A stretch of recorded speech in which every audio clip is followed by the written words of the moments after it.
a highly anticipated speech to Congress on Wednesday, Israeli Prime Minister Benjamin Netanyahu lauded U.S. Israeli unity and offered high praise for President Joe Biden, despite a rocky history with the Democratic president. Netanyahu's address, however, sparked boycotts by over 50 top Democrats, including political independent Bernie Sanders, and drew thousands of protesters to the Capitol, condemning the ongoing war in Gaza and the resulting humanitarian crisis. Some of these protesters hold up signs proclaiming gays for Gaza. They might as well hold up signs saying chickens for KFC.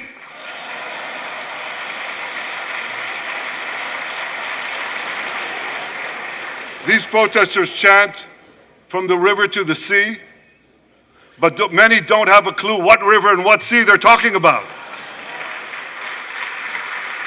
They not only get an F in geography, they get an F in history.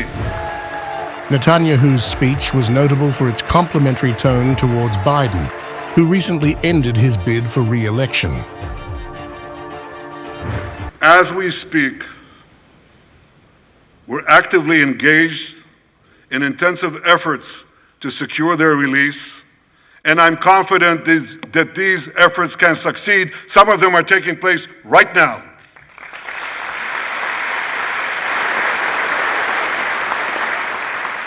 I want to thank President Biden for his tireless efforts on behalf of the hostages and for his efforts to the hostage families as well.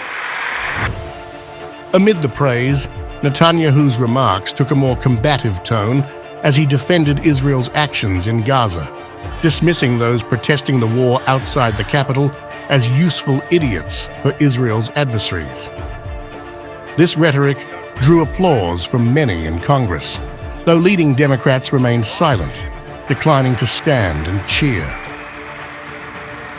Well, I have a message for these protesters.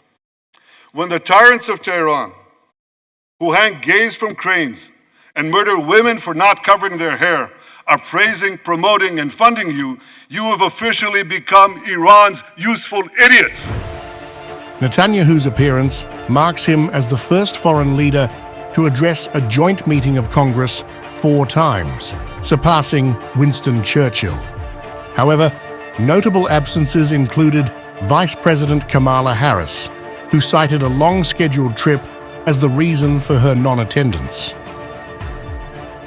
During his speech, Netanyahu expressed his readiness to continue Israel's war against Hamas until achieving total victory, stating he would only agree to a ceasefire if Hamas surrendered, disarmed, and released all hostages.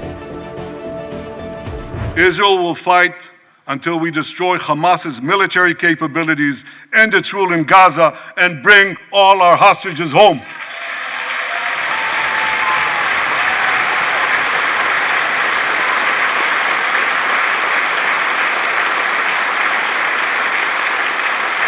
That's what total victory means, and we will settle for nothing less.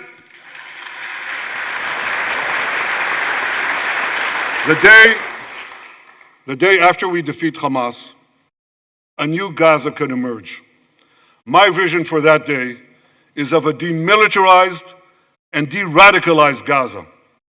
Israel does not seek to resettle Gaza, but for the foreseeable future, we must retain overriding security control there to prevent the resurgence of terror, to ensure that Gaza never again poses a threat to Israel.